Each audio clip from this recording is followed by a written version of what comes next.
राजपाल शहर में auto rickshaw चलाने का काम करता था। राजपाल अपने घर से रोज सवेरे अपनी ऑटो लेकर ऑटो स्टैंड पर आ जाया करता था और सवारियों की प्रतीक्षा किया करता था। लेकिन राजपाल के ऑटो में सुबह से लेकर शाम तक 2-4 ही सवारी बैठती थी। कारण था राजपाल का ऑटो जो कि पुराना और खटारा हो चुका था और चलते समय बहुत शोर भी किया करता था। सवारियां राजपाल के खटारा ऑटो में ना बैठकर दूसरे नए ऑटो में बैठकर जाना पसंद करती थी, तो राजपाल को बहुत टेंशन होती थी। ओहो, ये सवारी भी चली गई। पता नहीं लोग मेरे ऑटो में क्यों नहीं बैठते, जबकि मैं दूसरे ऑटो वालों के मुकाबले किराया भी कम लेता हूँ।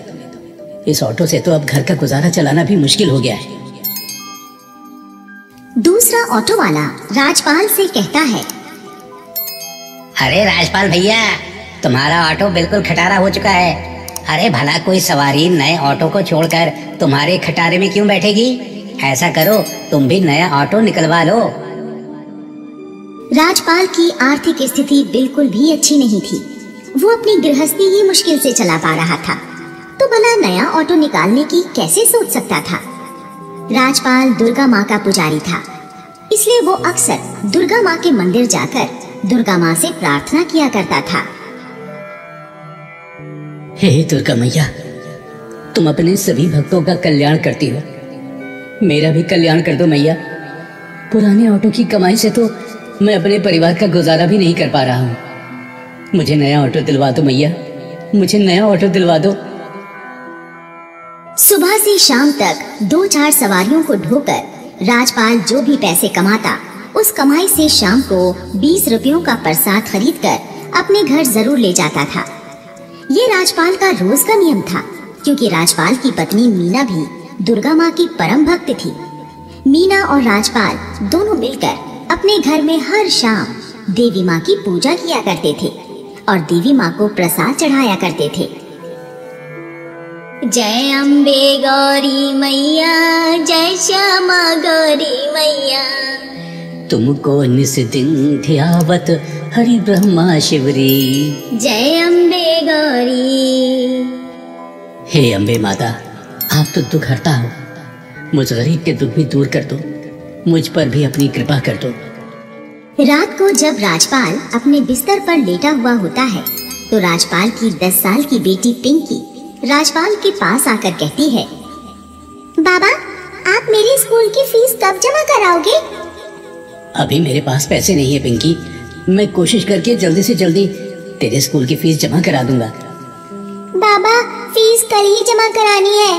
स्कूल टीचर ने बोला है, अगर कल मेरी फीस जमा नहीं हुई तो मेरा स्कूल से नाम काट दिया जाएगा।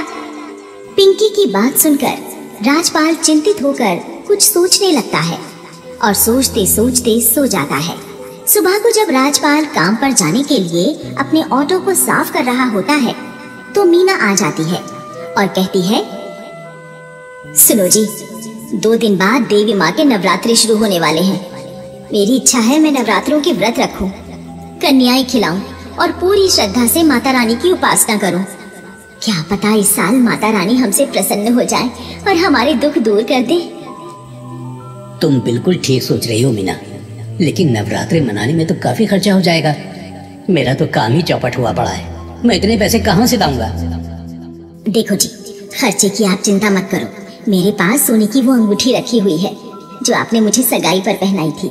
मैं उसे बेचकर नवरात्रि मनाने का पूरा इंतजाम कर लूंगी। हाँ ठीक है मीना, देवी माँ की उपासना करने के लिए जो तुम्हें ठीक लगे वैसा कर लो। तभी वहाँ पर हीरालाल आ जाता है। हीरालाल राजपाल का मकान मालिक था। वो राजपाल से कहता है, अरे क्यों रे राजपाल, मुझे 4 महीनों से तू मुझे टरकाए जा रहा है। मेरे मकान का भाड़ा क्यों नहीं देता? हीरालाल जी, आजकल मेरा काम बड़ा मंदा चल रहा है, खाने पीने के भी लाले पड़े हुए हैं, इसीलिए आपका भाड़ा नहीं दे पा रहा हूँ। हीरालाल जी, आप हमें कुछ समय की मोहलत और दे दीजिए, हम आपका सारा किराया चुका देंगे। ठीक है, तुम कह रही हो तो मैं तुम्हें 10 दिन की मोहलत दिए देता हूँ, लेकिन 11वें दिन मेरा सारा भाड़ा चुका देना, नहीं तो अपना मकान खाली करवा लूंगा। हाँ। ऐसा कहकर हीरालाल वहाँ से चला जाता है। हे देवी माँ, मुझे इन संकटों से कब छुटकारा दिलाओगी? सहायता करो माता रानी, मेरी सहायता करो। उसके बाद राजपाल अपना ऑटो स्टार्ट करके वहाँ से चला जाता है। बैकुंठ में देव ऋषि नारद दुर्गा माँ से कहते हैं, नारायण नारायण, हे जगत जननी, हे माता, आपका भक्त राजपाल और उसकी पत्नी मीना आप में कितनी आस्था रखते हैं। दोनों आपकी सच्चे मन से भक्ति करते हैं, परंतु फिर भी वो दोनों कष्ट भोग रहे हैं। आप उनका उद्धार क्यों नहीं कर रही हैं माता? देव ऋषि नारद, जो मैं जानती हूँ वो तुम नहीं जानते। जो मनुष्य इस जन्म में अच्छे कर्म और ईश्वर की सच्ची भक्ति करने के पश्चात भी कष्ट भोगता है, तो उसकी ये दुर्दशा उसके पिछले जन्म के किसी पाप का ही फल होती है। मैं अपने इन दोनों भक्तों की भक्ति से बहुत प्रसन्न हूँ, परंतु अभी ये दोनों भक्त परीक्षा से गुजर रहे हैं। जैसे ही इनकी परीक्षा पूर्ण होगी, मैं इन पर अपनी कृपा अवश्य करूंगी। जय हो माता की।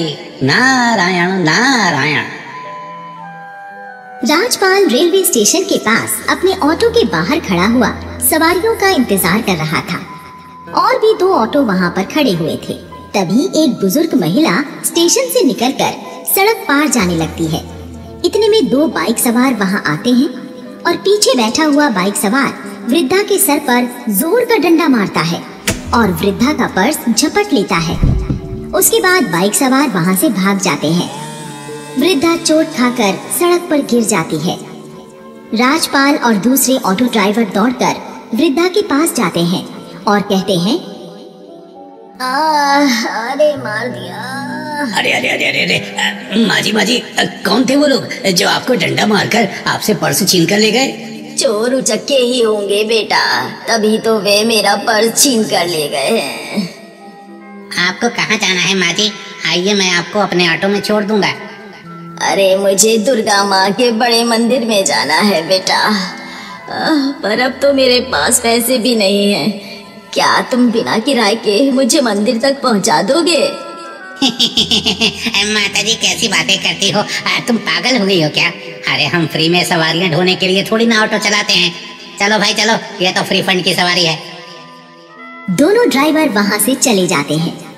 राजपाल वृद्धा को सड़क से उठाकर वृद्धा से कहता है,